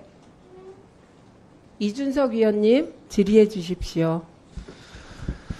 예, 후보자님 3일째까지 고생 많으십니다. 지금 저는 사실 첫날, 둘째 날 오늘까지 거치면서 정책 질의를 참 많이 드린 것 같은데요. 그 이면에는 아마 후보자님께서 앞으로 방통위원장이 되신다면은 해야 될 일이 굉장히 많다는 것을 알려드리기 위함입니다. 근데 오늘은 질의하기 전에 먼저 여쭤보고 싶은 게요. 혹시 이번에 방통위원장이 되시면은 혹자들이 얘기하는 것처럼 소위 언론사나 언론사 추천 이사진 구조를 바꾸는 임무가 완수되면은 방통위원장을 사퇴하실 의사가 있으십니까? 제가 몇 차례 말씀드린 대로 네. 앞으로 있을 일에 대해서 미리 말씀드리는 것은 적절치 않다고 생각합니다.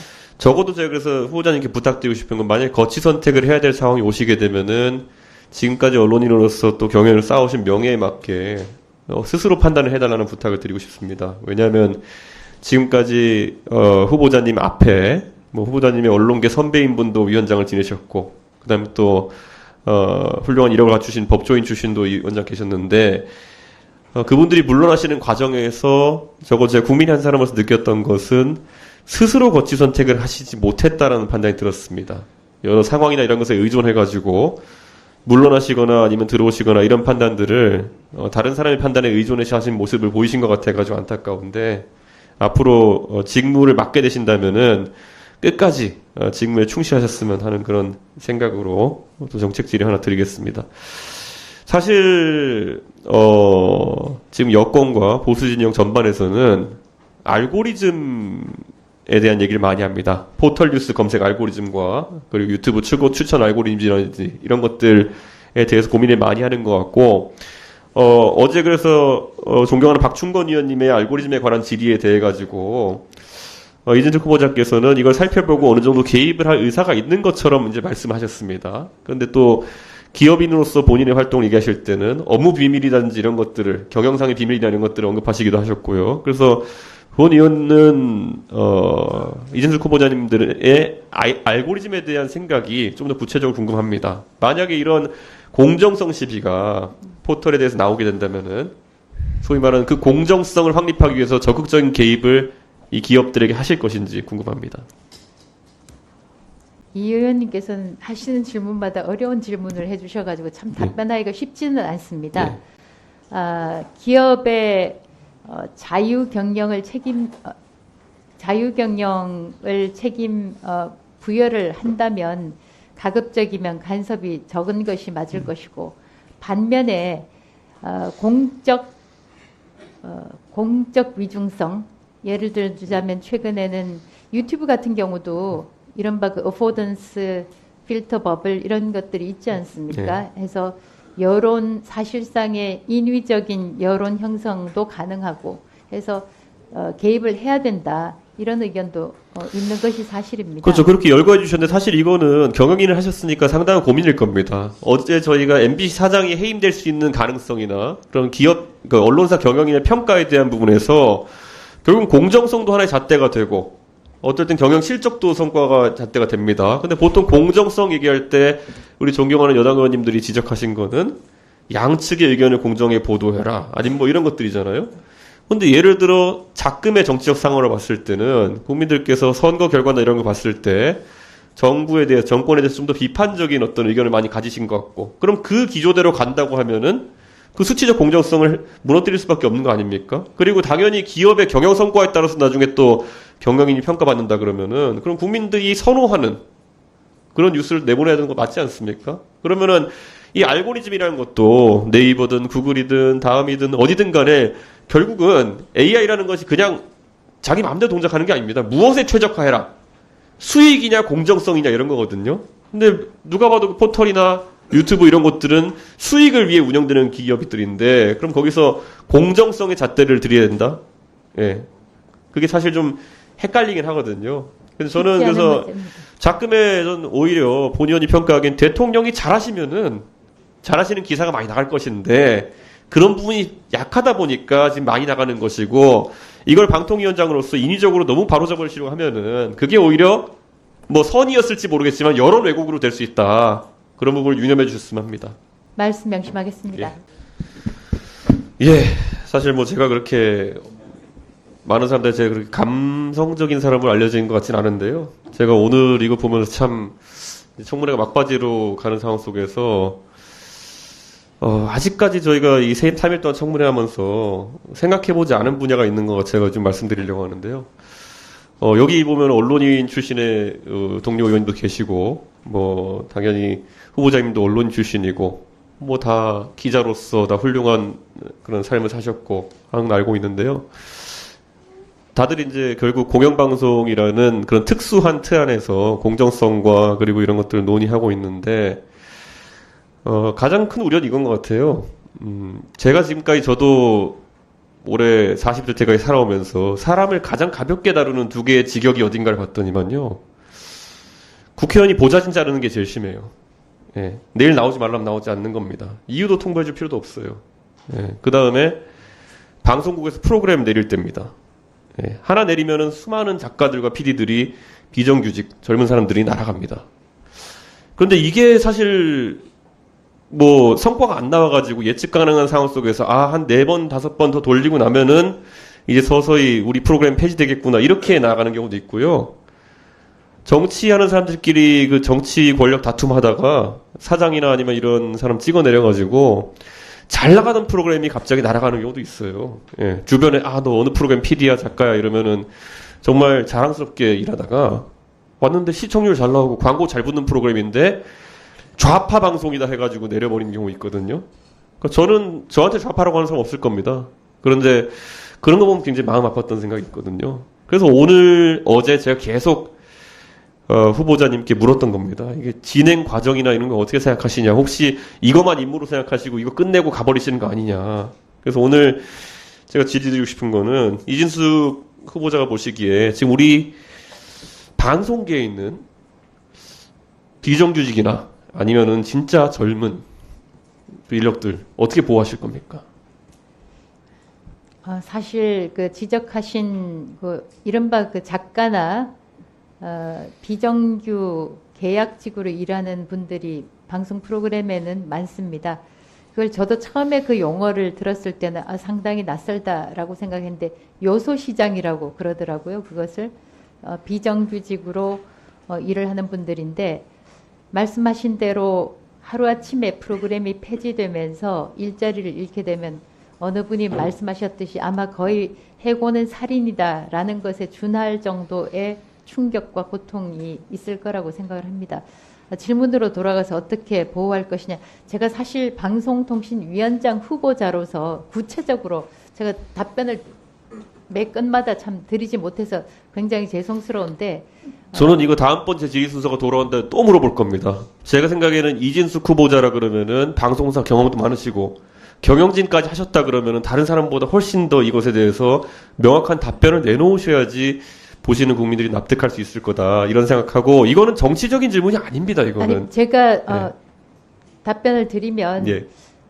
이 위원께 어떻게 하겠다라고는 예. 적어도 말씀은 못 드리지만 어떻게 하지 않을 것이라는 말씀을 드리겠습니다. 예. 어느 날 갑자기 해고가 된다거나 그런 일은 없도록 최선을 다하겠습니다. 그 최선이라는 것에 있어서 사실 방통위원장 자리는 행정을 하는 자리이고 안전망을 만든다든지 어떤 구체적인 것들이 솔직히 따르길 바라는 것이고요. 왜냐하면 제가 계속 이제 여쭤봤던 것이 수익성이 나면서 공정성도 추구하고 그런데 공정성이라는 것은 결국 정권이 불편하지 않을 것이다. 그러면 그 자체로 형용 모순이기 때문에 이룰 수 없는 목표가 되는 거거든요. 그리고 그런 일들이 발생했고 정권을 가리지 않고 때로는 이진숙 후보자님이 생각하시기에는 이진숙 후보자와 뜻을 같이 하시는 분들이 그 피해자일 수도 있고 아니면 뭐 여러 가지 관점은 있을 수 있겠지만 반복되었던 건 사실이거든요. 그래서 저는 계속 거기에 대해서 다른 의견 내달라고 하는 거고요. 이게 콘텐츠 산업의 경쟁력과도 결부되어 있는 게요. 왜 제가 첫날도 질의드렸지만 왜 그런 규제가 사실 공영방송이라는 게 많아가지고 제작자들이나 아니면 이런 배우들도 그렇고 왜 넷플릭스에 가서 오히려 작품 활동을 하는 걸 좋아할까? 두 가지입니다. 규제 적고 돈 많이 주기 때문이거든요. 그런데 지금 우리 방송 환경에 돈 안 주고 규제는 또 많이 하고 언제 잘릴지 모르고 이런 환경 아닙니까? 저는 그거 개선하는 게 콘텐츠 산업 진흥의 가장 중요한 부분이다. 그거 꼭 또 다음번에 물어보겠습니다. 이번 3일간의 인사청문회에서 방송통신 관련 현안 질의가 사라졌다라는 질타가 있습니다. 오죽하면 이 관련한 질의를 하신 분이 저와 우리 당의 최수진 의원님과 민주당의 우리 이정현 의원님 그리고 개혁신당의 이준석 의원님 정도밖에 안 된다라는 그런 기사가 나오겠습니까? 현역 의원 중에 과학기술정보방송통신위원 중에 최수진, 이정원, 이준석 의원만이 했다. 사실관계 틀렸습니다. 박민규 의원도 했고 이혜민 의원도 했고 본인도 했습니다. 그런데 최수진, 이정원, 이준석 의원만 했다라는 건 사실을 왜곡하는 조인철 거고. 의원도 하셨습니다. 조인철 의원도 하셨습니다. 여기 있는 모든 의원이 다 했습니다. 이준석 위원님 의견 말씀해 주십시오. 예, 개혁신당 이준석입니다. 저는 이번 청문회에 임하면서 먼저 제 마음속에 새겼던 것이 최대한 선입견을 배제하고 이진숙 후보자의 정책 능력, 도덕성을 판단해보자라는 생각으로 임했습니다. 그런데 이번 청문회 과정에서 저는 선입견 없이 정말 이진숙 후보자의 우리 위원들의 질의에 대한 답변은 매우 무성의했고 두 번째로는 전문성을 보여준 데도 실패했다 이런 생각이 들었습니다. 지금까지 이진숙 후보자가 가졌던 표면상의 이력이 굉장히 화려했기 때문에 그에 걸맞는 고민과 그리고 해답들을 듣기를 원했는데 모든 정책 질의에는 원론적인 답변이 있었고 잘 검토하겠다, 잘 고려하겠다, 앞으로 챙겨보겠다 정도의 답변이 주를 이뤘습니다. 그래서 좀 더 질의를 구체적으로 해가지고 이런 가치와 이런 가치가 충돌하면 어떤 판단하시겠습니까? 이런 것들 물었을 때도 사실 제가 칭찬 아닌 칭찬을 들으면서 좋은 질문 하셨습니다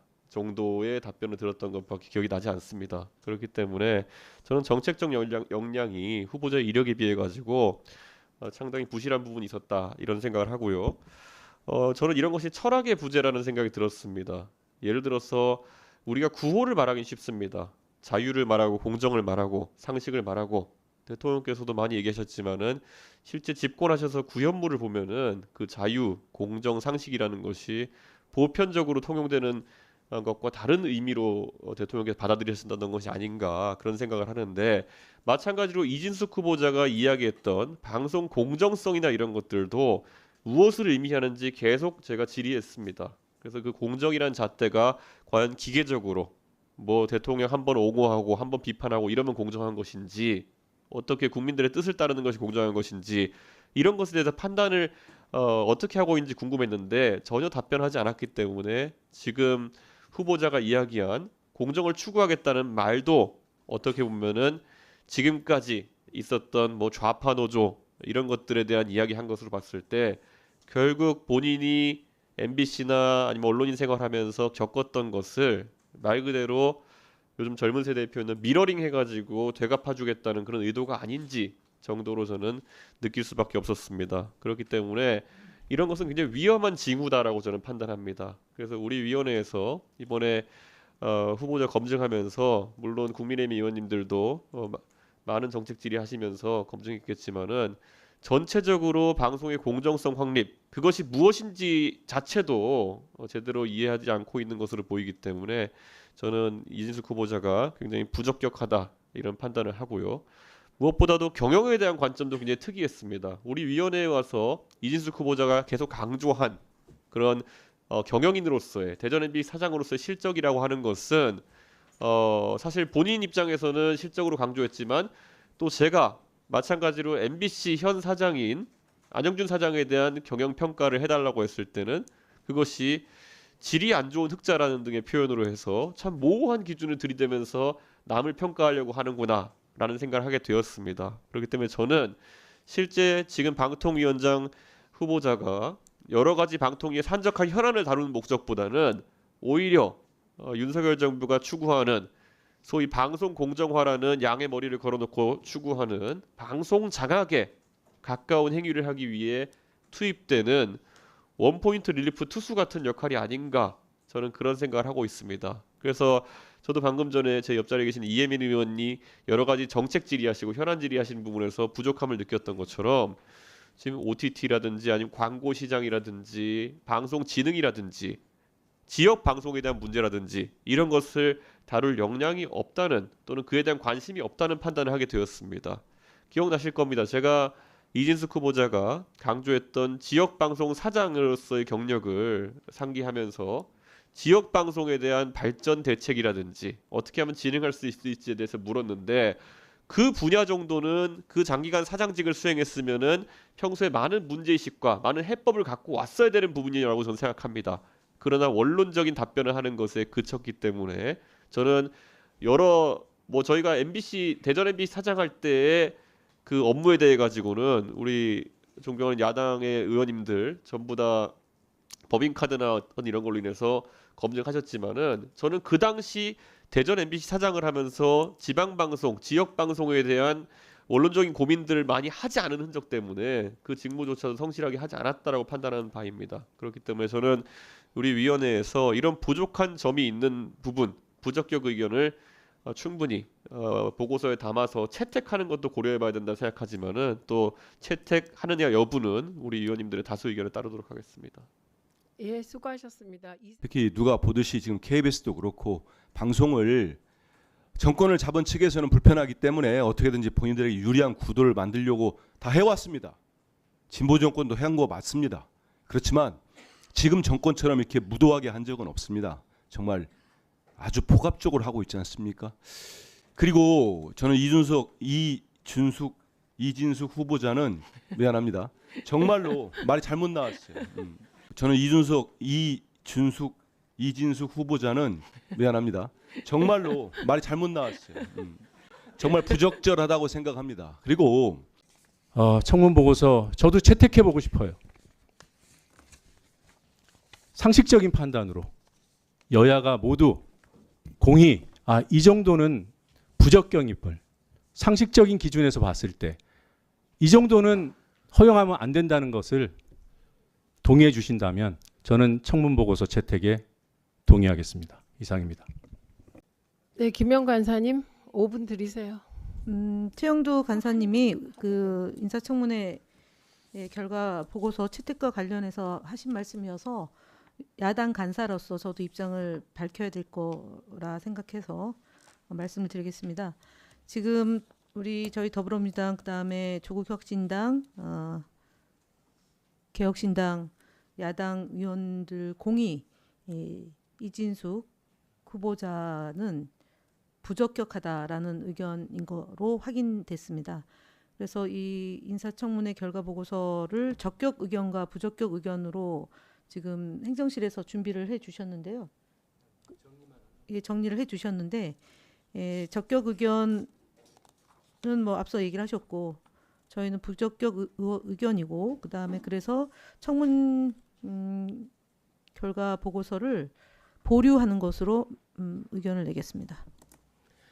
예, 지금 채택하자는 의견과 보류하자는 의견이 나왔습니다. 이럴 땐 보류할 수밖에 없을 것 같습니다. 예, 이준석 위원님. 예, 지금까지 윤석열 대통령께서 이런 강행 임명하실 때 패턴을 보면 어차피 재송부 요청을 하십니다. 그렇기 때문에 우리 위원회에서 지금 후보자에 대해서 계속 자료 취합하고 있는 부분도 있고 지금은 판단하지 않는 것이 좋아 보입니다. 예, 예. 보류하도록 하겠습니다. 예. 쳐야 되나요? 그냥. 네. 네, 이준석 위원님 말씀이 정확한 것 같습니다. 예. 지금 양쪽 말씀 잘 들었고요. 그리고 그 중재안을 내신 이준석 위원님의 보류하고 재송부가 오면 다시 논의하자는 말씀이거든요. 예, 그렇게 하도록 하겠습니다. 오늘 준비한 안건을 모두 마무리하였습니다. 위원 여러분 수고 많으셨습니다.